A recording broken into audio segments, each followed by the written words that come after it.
one.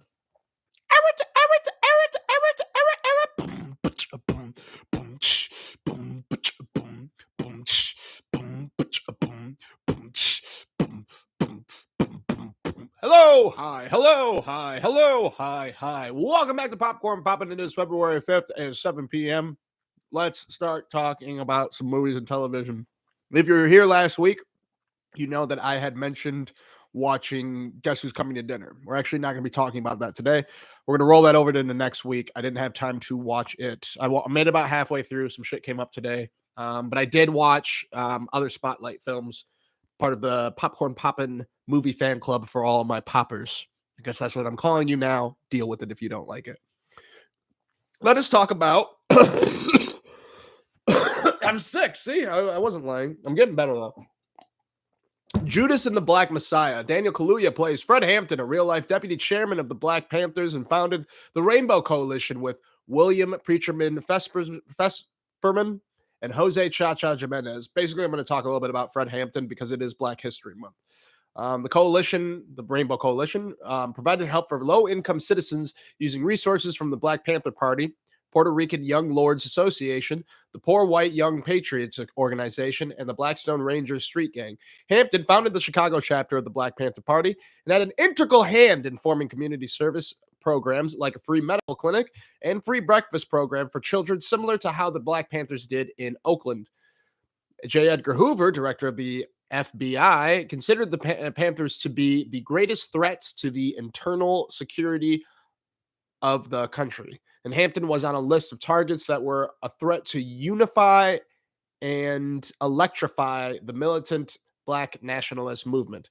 Eventually, the FBI used an informant to help infiltrate and assassinate Hampton by the name of William O'Neill, who in the film is played by Lakeith Stanfield. Won't go into further details because I have talked about this film in past videos.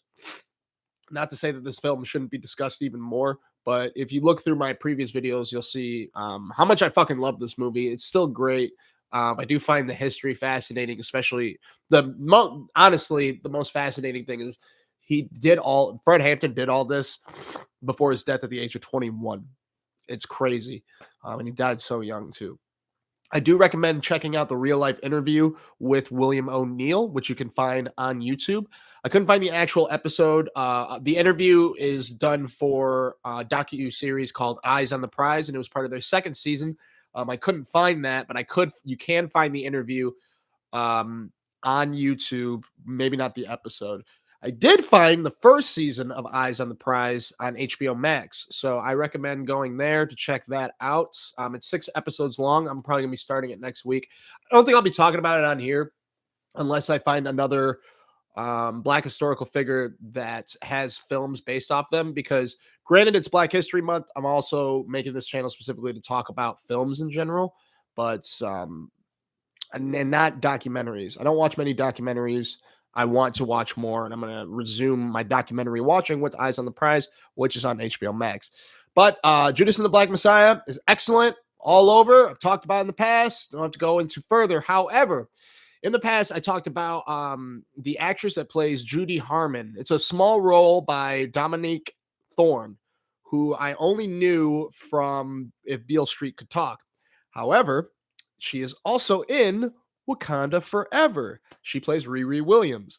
She's fan-fucking-tastic in both If Beale Street Could Talk and in this film as Judy Harmon. She's a badass, and I wanted more of her in this movie, but I'm glad we get to see more of her as Ironheart in the Ironheart television series that will be released on Disney Plus later on this year. So that's pretty excited. I'm very excited for her because she's had 3 roles: Judas and the Black Messiah, If Beale Street Could Talk, and Wakanda Forever's Ironheart. So she's on a roll so far. I'll tell you that much. If you're looking to watch more films about the Black Panther Party, sadly there aren't many that have been done in Hollywood, where it's just a straight up fiction that you can go see, or it's not straight up fiction because Judas and the Black Messiah isn't fiction, but you know what I mean, a biographical film made to entertain. There's only this really. There are also movies where there are characters that have been in the Black Party, or I'm sorry, in the Black Panther Party, the Black Panther Party. But there aren't many that are like Judas and the Black Messiah, where you have characters depicting actually real black activists from the past.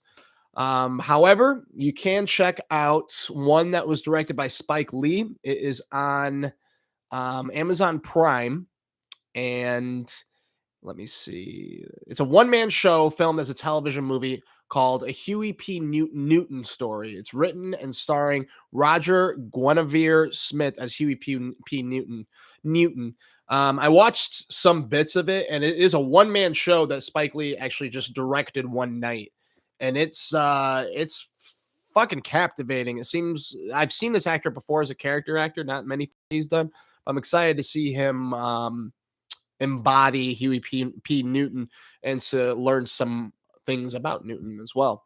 You can also watch the Murder of Fred Hampton documentary on HBO Max. Again, I have not watched it, but pretty sure they'll talk a lot about what happened to him. Mario Van Peebles, son of Melvin Van Peebles, directed a 1995 film called Panther, which you can find on YouTube. And there's also The Trial of Chicago 7 on Netflix, which features Yahya Abdul Mateen II. I think I finally got his name right, as Bobby Seale. It's not the focus story on Bobby Seale, but it does feature some Black Panther plotting, including an appearance from a character that is Fred Hampton. So there's not many things to watch about the Black Panther Party, but Judas and the Black Messiah is highly recommended. I also watched Black Panther: Wakanda Forever, and I've seen it before, of course, but it was released on Disney Plus, which you can watch right now. So it was nice to watch it from home and also to watch it without an expectation that I had before. I enjoyed it more the second run. The score is so fucking good. Angela Bassett is so fucking good. And Letitia Wright was excellent as well. But, Angela Bassett it really captures your eyes, and her acting so damn good that it makes you shed a tear. And thinking about Chadwick, it's heartbreaking, but it was a great send off for Chadwick's character, or for Chadwick, period, and for T'Challa as well. So Disney Plus, Wakanda Forever, check it out. It's the last movie that's been released in the MCU. Next up is Ant-Man 3: Quantumania. Now, the biggest spotlight movie of the week is the movie that is currently in theaters that is I don't know how well it did in the box office. I should probably start looking at box office numbers, but I don't want this show to be that. However, Knock at the Cabin. It's directed by M. Night Shyamalan. I just got back a little bit ago from it. I was supposed to come back earlier from it to watch Guess Who's Coming to Dinner, but I just came back. So here are my initial reactions. I don't like M. Night Shyamalan's dialogue. There's some movies of his that are really fucking good. Like Signs is great. Sixth Sense is great. Split is great, but without James McAvoy, how great is Split? Probably still very good because Anya Taylor-Joy is in it. But everything else is kind of just okay to me. I like Unbreakable, but people really hail it. I like the tie-in that Split did, but I wasn't that big a fan of Glass. I fell asleep every time I tried to watch it. But Knock at the Cabin, overall, I will say, is pretty good. It's well made in the sense of cinematography and with acting. The acting is very great as well. But his dialogue is so bad. He needs a writing partner, and he might have had someone help him with this. I honestly haven't had a chance to even look at that. But in any case, it's about a family that includes a gay male couple and their adopted daughter, who are at a cabin getaway, and there's a home invasion of 4 people, and they are trying to save the world, but they have to convince the family to do something. And I won't say anything else. It's as the movie goes on, and especially in the first 20 or 30 minutes, it's a little annoying in the sense of like it's constant like, oh, all right, well, we have a proposition, we have to ask you something. Like it's all build up for what the thing is, and it just gets kind of tiring. But when they explain what it is and the movie progresses, it gets a little better. But the end is definitely the best part. The last 20, 25 minutes are very good. It is a little exposition heavy on Jonathan Groff's character, who explains everything. He goes, well, this meant this and this is that. It was a little heavy. It really whacks you on the head with this is what it all means, which is fine and good, but that was the only part that I thought was a little lame. And it was a little preachy, like the overall, like what decision would you make and what decision would you make for a certain group of people. But it was poetic in a way. Where the movie goes, I like that genre of film, and you're not for sure that that's this genre till the end. I don't want to spoil it. That's why I'm talking in riddles. But it is a well-made film. Cinematography and acting especially. I overall recommend watching it if it's on streaming. It's not like oh, you must watch it right when it goes on streaming. It's one of M. Night Shyamalan's better films. Not in the same realm of Sixth Sense or Signs, but it is like it's better than The Village. And what was the other one? The Visit and Old. Oh man, he made some stinkers. Anyways, what else did I watch? I'll tell you what I watched. So I got a hold of some copies of Alice Darling, which stars Anna Kendrick. Two friends convince Alice, played by Anna Kendrick, to a birthday weekend getaway. Alice is unaware that is also a getaway from her emotionally abusive and controlling boyfriend. Together, they help her find courage to stand up against changing yourself to please someone else, even if they are English and a total psycho. This was directed by Mary Nye. I don't know if I'm pronouncing that correctly. It is her first full-length feature film. I think that this movie should be seen more by men than by women, actually. I don't want to share any similarities with a psycho like Simon, who is the abusive, emotionally abusive boyfriend, borderline physical abusive. In the past, I've learned that I have been a controlling partner before, and women have helped me understand as such, to avoid and own up to it. But to see it from a female perspective on screen makes me even more of any conduct whatsoever of being a controlling partner. I will say these female driven plots in the most recent years of like Me Too themed films are a pretty great way of understanding ways to avoid such bastard behavior and try to understand how women can feel from being treated shittily. This film is a great portrayal of that, and I encourage others, especially men, to watch it as well. Granted, I'd like to think that this behavior is not common, but if I felt this way, maybe others will too. And important for society to learn how to treat others and how not to treat them, especially in the sense of how men should treat women. Anna Kendrick is excellent in it. She doesn't usually play very serious roles, or if she has played like more straight laced roles, they are more comedic. They still have comedy in them. This was not a comedic role. So she was very convincing as a character that's suffering from abuse so badly that it affects her mental state. She crushed it. You can rent it for $6 or $7 on streaming services. It's not necessarily a feel good film, so keep that in mind before you make your decision on renting it. I'd say wait for it to drop on a streaming service, but I encourage supporting the film by renting it. Another film. Oh, my nose, stuffy. Another film that I didn't think I was gonna watch, but it's called Skinamarink. I highly recommend to at least watch the trailer because the trailer, you're like, this looks scary. It's the one of the most boring movies you'll ever watch in your life. It's just a series of creepy establishing shots of corners of the room, shots of like maybe a shoulder, but that's all you'll get from a human being. Things disappear and reappear. There's creepy sounds and editing. It's like a lazy David Lynch film with all the David Lynch like sound effects and like long shots of nothing. I skimmed through this movie. I found a copy online. It's a rare case of just watch the trailer. So it's called Skinamarink. Watch the trailer on YouTube or something like that. But I encourage you not to watch the movie. It's not to say I applaud the experimental, no budget film. It's just it doesn't have a narrative, and it's kind of annoying in that sense. But is it a film? That's one thing that something could argue.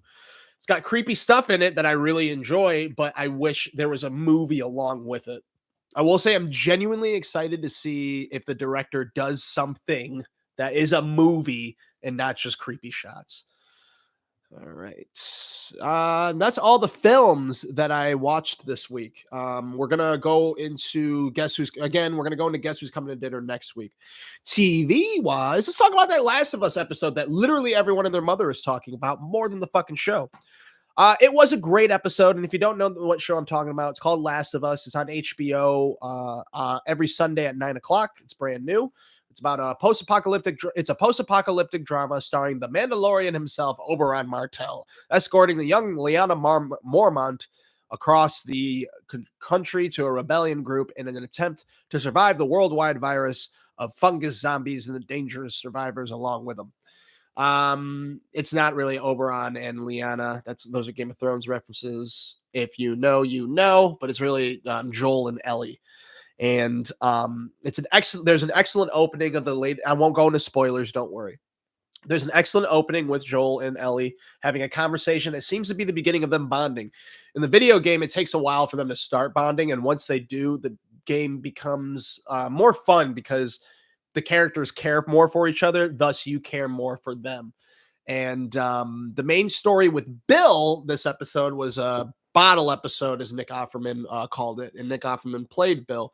It was cool to see him in a serious role that had some comedic bits, but not really all of it was comedic at all. It was much more of a serious romance with a character named Frank. I'm sorry I didn't look up his name, but he was in the first season of White Lotus.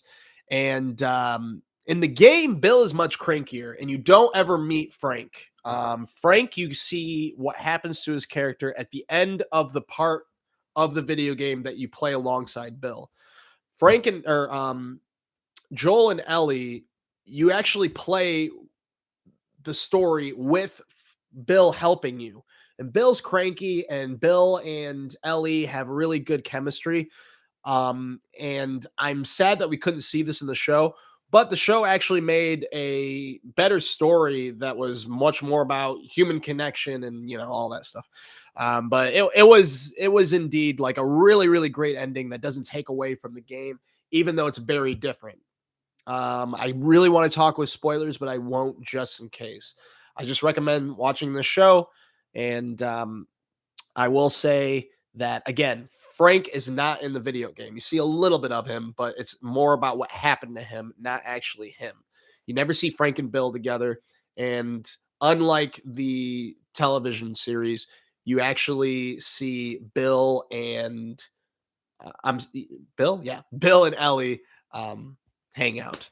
And just because we got a little bit of Joel and Bill doesn't mean I don't still want a lot more of Joel and Bill, because they had only 2 scenes of dialogue together, and it was cool to see Nick and Pedro work together. So props to that episode. I'm extremely excited for next week.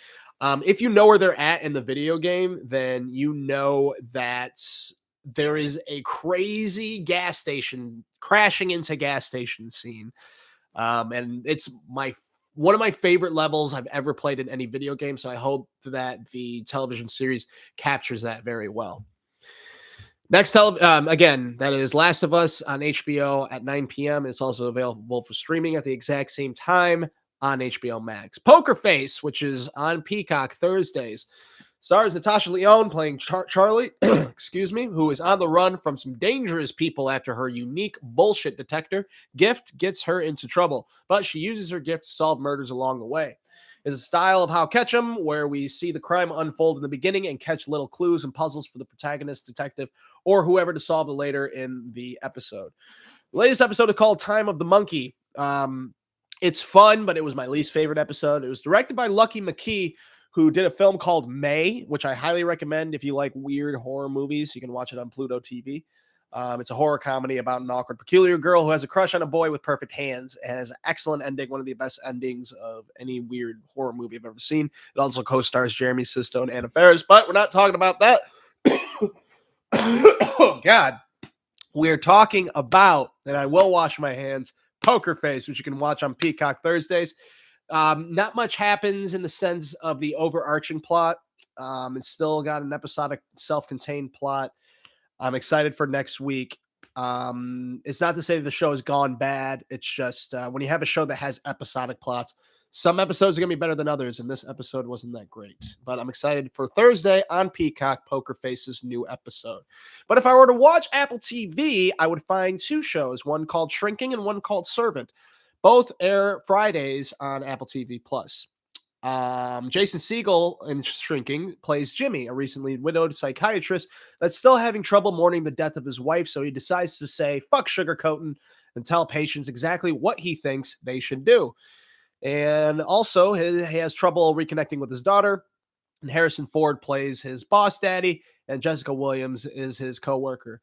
The latest episode was great. I don't have much to say about it. Solid job intertwining characters and dividing focus amongst them without losing the main focus of Jimmy, meaning that the show is doing a really good job at being an ensemble rather than a story about one character with a bunch of co-characters.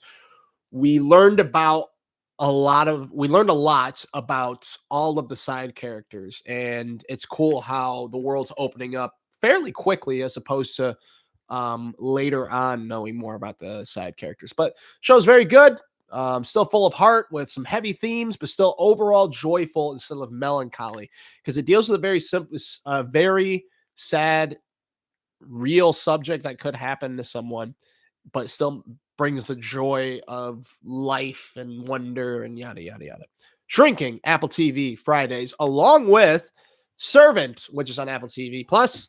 Also on Fridays is M. Night Shyamalan's show. I don't think he's the showrunner. I don't think. He may be in charge of like where things lead, but this is better than Knock at the Cabin, I must say. It's about after suffering a tragedy that the mother can't accept, the father and her brother hire a nanny for a fake doll to help the mother cope. But the nanny conjures the fake baby into a real one. Lately, this last week's episode was my favorite thus far, of the season, should I say, because it's a Halloween theme, and I love Halloween. And it sticks location-wise. The whole series takes place in one house. It rarely goes outside the house. It usually maybe goes out on the street like this episode. And they do a good job keeping things interesting without going too far away from the house. This episode is also doing a really good job in evolving Leanne's dark side. She's becoming more powerful, and she's leaning into her enjoying her power and actually hurting others. And honestly, I was thinking about it, and like at first I was like, I don't know if this is happening organically, but I do believe this is happening organically. She was always meek and didn't want to bother anybody or like, be too much. And now she's coming out of her shell and she's realizing how much power she has. And it really works. It's really good. So, and the kicking scene at the stairs and the porch with the arm, I definitely shouted like, "Oh!" That looked painful. If you don't know what I'm talking about, check out Servant on Apple TV Plus. New episodes on Fridays. I'm going to talk a little bit about Velma again, man. I'm sorry. I have to, because a coworker pissed me off recently. Velma is on HBO Max. New episodes Thursdays. It's a woke Scooby-Doo prequel from Mindy Kaling. I'm still digging it. It's funny still. I don't care what anyone says.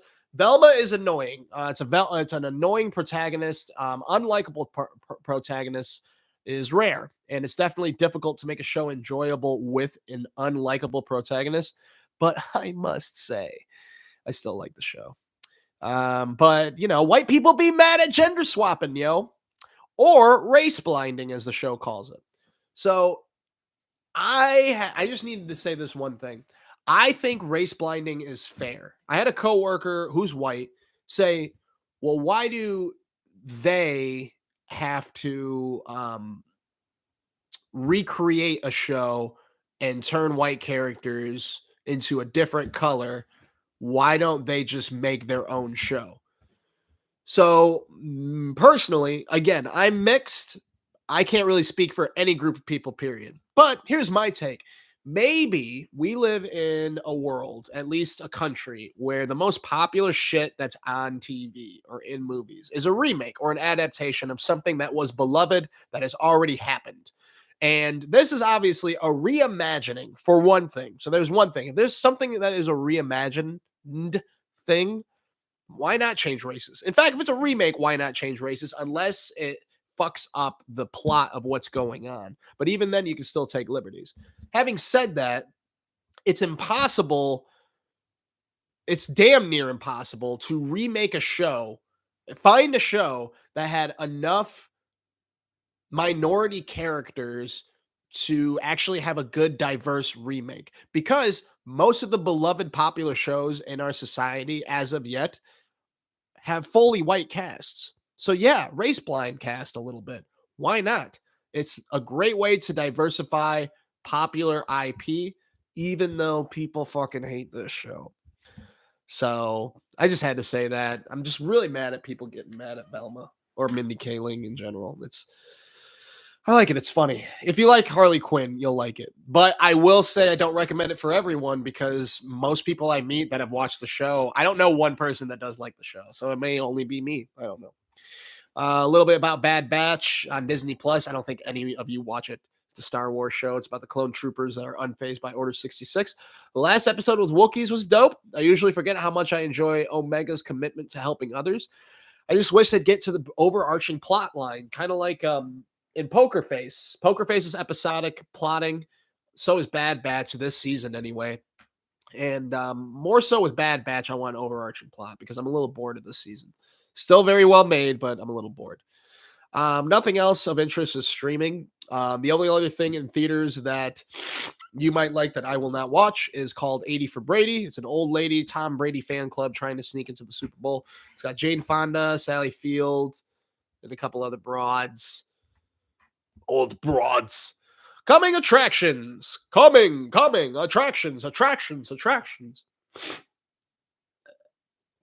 On the 8th, Aqua Teen Forever Plantasm on HBO Max. If you like Aqua Teen Hunger Force, they made another movie.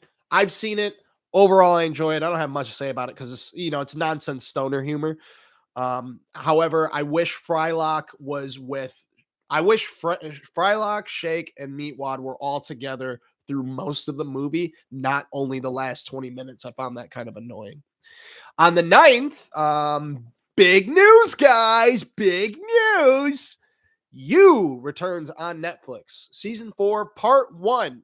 Part 2 will be released on March 9th. So keep in mind, it's split in two. If you're asking, why are they doing that? I'll tell you why. It's so Netflix can gain more money. A person that doesn't have Netflix that just wants to watch its new season will just pay for 1 month. But now, if you want to watch the new season, you have to pay for 2 months. So it's pretty smart on their end. If you haven't watched You before, it is a very, very well-made show. It's about a man who's infatuated with women in a problematic way. Very, very, very, very, very, very, very much recommend it. So yeah, that's coming out on Netflix, February 9th. Part 1, Part 2 on March 9th. Okay, and also on the 9th is Harley Quinn, a very problematic Valentine's Day special, which will be on HBO Max. Again, I like Harley Quinn a lot, so I recommend it if you haven't tried it. Now, on February 10th, we got a lot of things. All right, so we got 2 minutes to 7:30, so I'm going to try to go quick. The things that are coming out on February 10th are as follows. Your Place or Mine on Netflix. I'm not going to see this, but maybe you'll be interested. It'll probably be the most talked about movie of the weekend, not in theaters. And it's about two long distance best friends that change each other's lives when she decides to pursue a lifelong dream and he volunteers to keep an eye on her teenage son. It's Reese Witherspoon and Ashton Kutcher. It's a rom-com that doesn't really interest me. A rom-com that I don't know how comedic it's going to be, but a romance movie that I'm a little more interested in is called Somebody I Used to Know, which will be on Amazon Prime on February 10th. On a trip to her hometown, workaholic Allie, played by Allison Brie, who wrote the script with Dave Franco, her husband, who also directed the film, reminisces with her ex Sean, played by Jay Ellis from Insecure, and starts to question everything about the person she's become. Things only get more confusing when she meets Cassidy, played by Kiersey Clemons, who you can see in the movie called Sweetheart, which is streaming now on Netflix, who reminds her of the person she used to be. You probably have no idea what the plot is. All you need to know, it's like a My Best Friend's Wedding. That's what I'm assuming, but with Allison Brie and Jay Ellis. Danny Pudi's in it, so you'll get the return of Annie and Abed from Community and Somebody I Used to Know, releasing on February 10th on Amazon Prime. The biggest movie of the weekend, which I'm probably not going to see, is Magic Mike's Last Dance. It'll be in theaters February 10th. It's Channing Tatum as Mike meeting Salma Hayek's character, and they make a musical, it looks like. So I don't want to see a movie about male strippers. It's just not keen to my eye. This movie isn't about strippers, though. It's Salma Hayek. And it looks like, like a comeback story. I don't know. I'm not gonna watch it, but this is the only movie of all the Magic Mikes that I've been like slightly interested in. I was a theater kid, but I still didn't like musicals or like grand productions. But for some reason, this looks like not that bad. Plus, Steven Soderbergh's back for directing. Maybe it'll be good. I'm not gonna review this next week. So yeah, that's coming out. Also in theaters are three movies you probably never heard of. I'm going to talk about very shortly. It's called Seriously Red, which is in theaters. I don't think I'll watch this, but it's a realtor who pursues a new career as a Dolly Parton impersonator. This is produced by Rose Byrne, who I thoroughly enjoy, but I don't think I'm going to see this movie. But if you like Dolly Parton, watch Seriously Red in theaters next week. I don't think I'm pronouncing this right. Hugh Sarah, the Bone Woman. I watched the trailer for this. It looks fucking scary and scary with no budget either. Apparently, it's about Valeria, who has long dreamed about becoming a mother. After learning that she's pregnant, she expects to feel happy. Yet, something's off. Check out the trailer. This movie looks dope. I don't think it's in any theaters around us, along with Seriously Red. But check out the trailer. It's called Hugh Sarah, Huesera, the Bone Woman. Looks very creepy. Another movie coming out is called She Came from the Woods, which is in theaters. Looks like only MJR is around us. But in 1987, a group of counselors accidentally unleash a decades-old evil on the last night of summer camp. Looks like fun horror silliness, like Friday the 13th-esque camp, violent, good, bad movie. So there's that.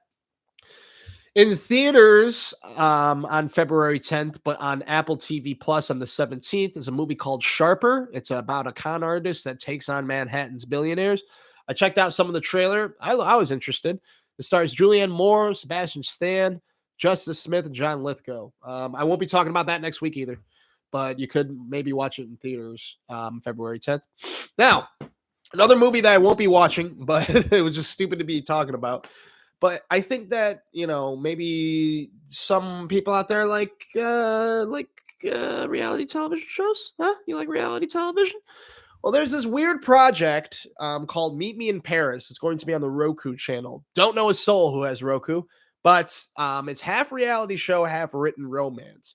I watched a trailer of it, and from what I've gathered, production takes three women and give them a fairy tale trip to Paris, where they hire actors to become potential loves. They meet on vacation and live their romantic getaway like the movies.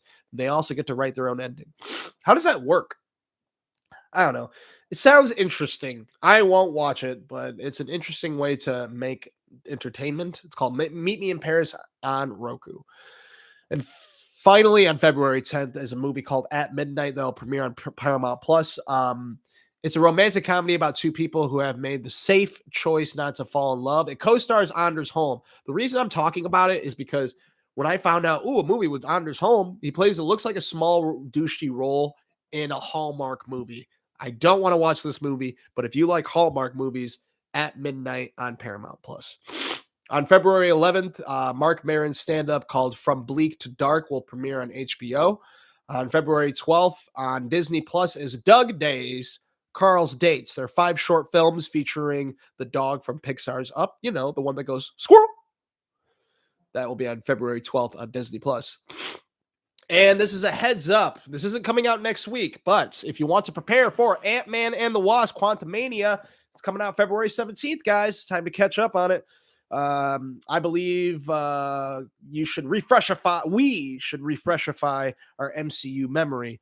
And I think there's only a few movies that you really need to watch. All Ant-Man appearances, from Ant-Man, Captain America: Civil War, Ant-Man and the Wasp, and Avengers Endgame. I think that, if you're watching the Ant-Man movie, you should watch all the other Ant-Man movies. But definitely, I'm not going to rewatch the whole season, but I'm going to rewatch Jonathan Majors' scene as Kang the Conqueror in Loki's season 1 finale. That will obviously play a very integral part to this film. So make sure we watch all of those now, because we got 2 weeks. That's a lot of movies. And if you watch the whole season, that's a lot of season. All right. We're almost done. Wrapping up for the Popcorn Poppin' Club. If you've watched this so far, I have no viewers, but whatever. It's still fun to do this. I really appreciate anyone that is watching a recording of this. For my poppers, next, it is still Black History Month, so we're also going to be looking at another film that is based off of another prominent Black figure, and that is Marshall, with Chadwick Boseman as Thurgood Marshall. You can rent it for $4 on streaming. I actually never watched this, so I'm pretty excited to watch it. I've heard good things. And Guess Who's Coming to Dinner is rolling over onto there. You can rent that for $4 on Amazon Prime. Outside of Black History Month picks, the spotlight film of next week will be Somebody I Used to Know on Amazon Prime. I know you're thinking, but aren't you supposed to watch the newest big movies like Magic Mike? No, I'm not fucking watching Magic Mike. Even if it does look better than the others, I don't want to watch Magic Mike. All right? I just don't want to.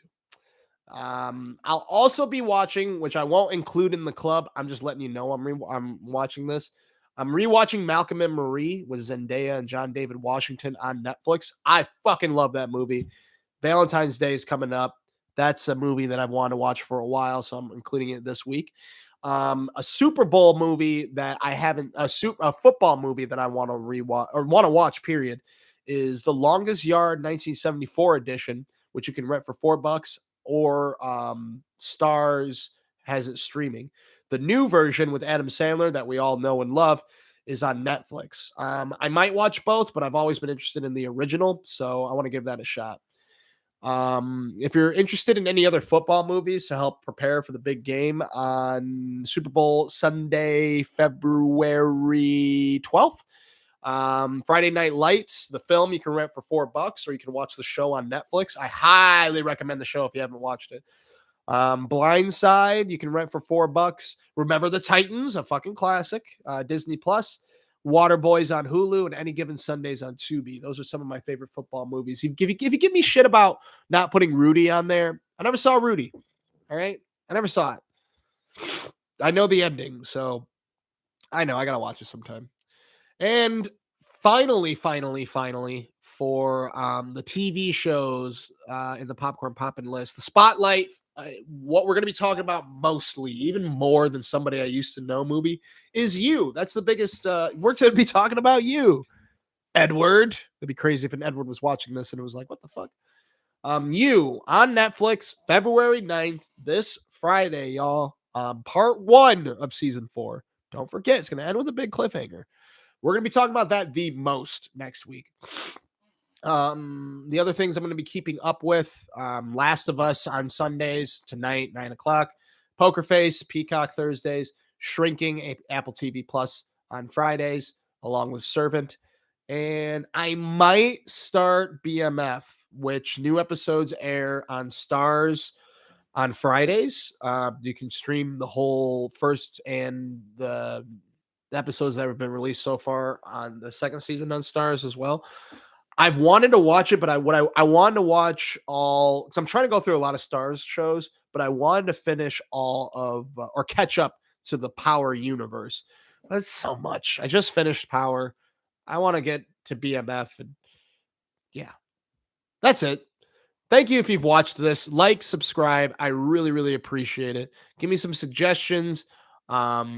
I want to make this more fun, and I have a lot of ideas I want to bring to the table when it comes to edited videos. I just don't want to announce them and not follow through. So if you are watching this, whoever you are, I really appreciate this. This is kind of therapeutic for me to not only express things I really enjoy, but to also not talk people's fucking ears off too much when it comes to talking about movies and television.